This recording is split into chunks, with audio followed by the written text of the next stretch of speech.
My name is Daniel, and for almost 10 years, my life moved opposite to the world around me. When the sun went down and every father I knew was returning home, I was preparing to leave.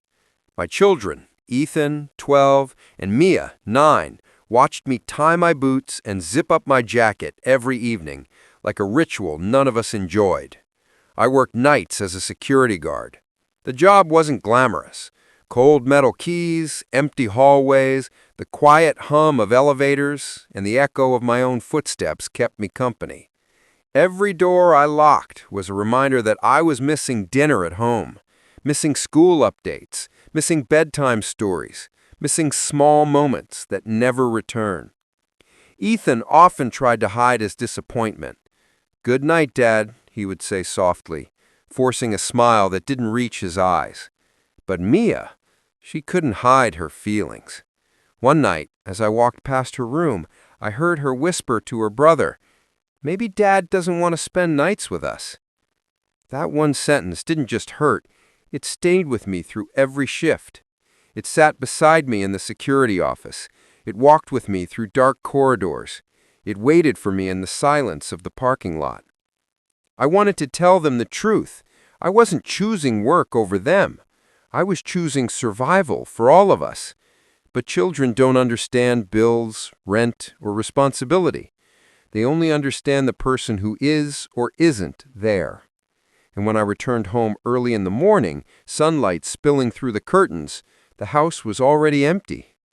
My kids were at school, my wife had gone to work, breakfast plates were in the sink, untouched by me. I slept through the laughter, the noise, the life of the house, and woke up when they were exhausted and ready for bed. We lived together, but in different worlds. The distance between us didn't arrive suddenly. It grew slowly, quietly, like cold air seeping under a door, until one day I realized my children were starting to believe that their father didn't care. Everything changed on a quiet afternoon. I had just returned from a long shift and collapsed into bed like usual. But a few hours later, I woke to the sound of soft voices in my room. When I opened my eyes, I saw Ethan and Mia standing by my closet, holding something I hadn't touched in years, my old security guard uniform. It was faded, the color washed out from years of sweat and long nights. The patch on the sleeve was peeling. The cloth still carried the faint smell of cold metal, dust, and cheap aftershave. My name tag, Daniel, was scratched and worn. "Dad," Ethan said, "why do you still have this?" Mia ran her fingers across the fabric gently, the way you touch something important but sad. "Why do you need to work at night?" she asked softly. "You never told us." I sat down slowly on the bed. They stood in front of me, silent, waiting, scared that the truth might hurt. So I began to speak. I told them about the early years when we were barely surviving, when every unpaid bill felt like a storm about to hit us, when the only shift available was the night shift because nobody wanted it.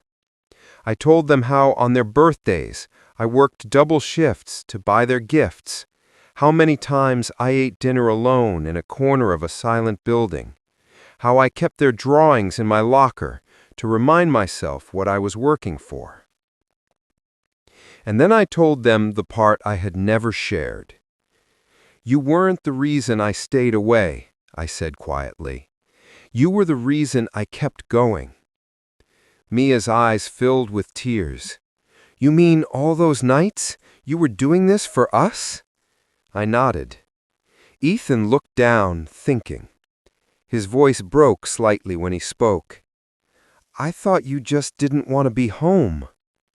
Hearing that felt like someone pressing on a bruise I had carried for years. "No," I whispered.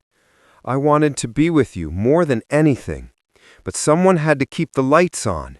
Someone had to make sure you never felt scared or cold or hungry." They didn't say anything at first.